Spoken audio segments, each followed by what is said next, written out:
কপাল অর্থাৎ মস্তিষ্ক, হাতি অর্থাৎ দীপ্ত তেজ বা আভা, অর্থাৎ যে প্রাণায়াম করলে মস্তিষ্ক বা কপালে আভা, তেজ বা দীপ্ত হয়। প্রথমে বজ্রাসনে বসে সহজভাবে শ্বাস প্রশ্বাস গ্রহণ করতে হবে এবং পূর্ণ একাগ্রতার সঙ্গে জোরে জোরে শ্বাস ত্যাগ করতে হবে। প্রতি সেকেন্ডে একবার করে এবং এক সেটে অন্তত 20 থেকে 30 বার করে শ্বাস ত্যাগ করতে হবে। এই প্রাণায়ামের কিছু উপকারিতা হলো, পেটে দূষিত গ্যাস জমবে না এই প্রাণায়ামটি করলে, মস্তিষ্ক এবং মুখমণ্ডলের সৌন্দর্য বৃদ্ধি পাবে, এছাড়া পেটের চর্বি কমা, কোষ্ঠকাঠিন্য এবং পেটের যাবতীয় রোগ দূর হবে। এই আসন যা বারণীয় বা এই আসনে কিছু সীমাবদ্ধতা বা লিমিটেশন রয়েছে। গর্ভবতী মায়েরা এবং উচ্চ রক্তচাপযুক্ত ব্যক্তিরা এবং যাদের পেটে অস্ত্রোপচার হয়েছে তারা এই আসন থেকে দূরে থাকবে। এবারে উপস্থাপিত হতে যাচ্ছে অনুলোম বিলোম।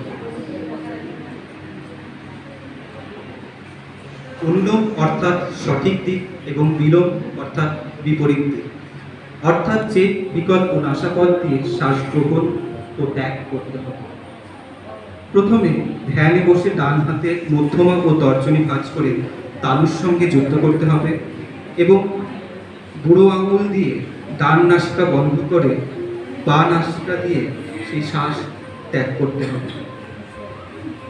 একইভাবে পরবর্তীতে বাম নাসিকা দিয়ে শ্বাস গ্রহণ করতে হবে এবং ডান নাসিকা দিয়ে সেই শ্বাস ত্যাগ করতে হবে।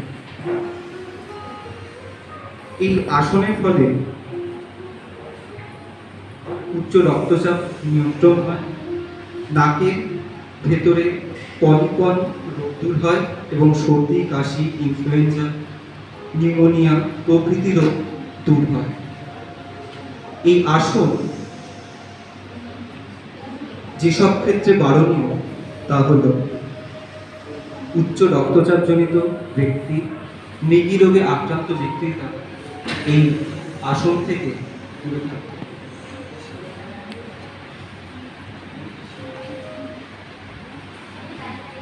এর পরবর্তী আসন ভ্রামরী।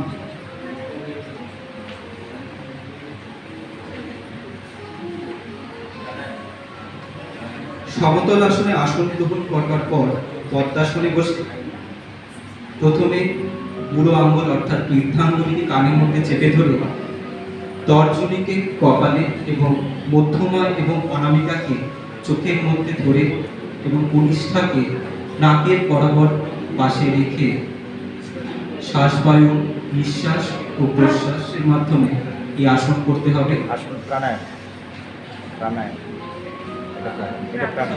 এই প্রাণায়াম করতে হবে।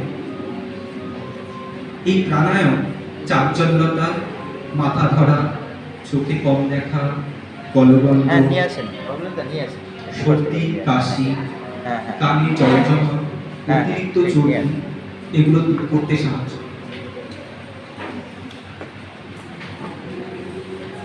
এই আসন থেকে গর্ভবতী মায়েরা যারা রয়েছেন তারা দূরে থাকবেন।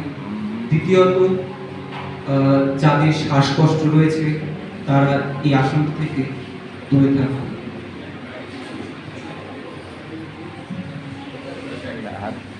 হাত দুটো সামনে রেখে বসো।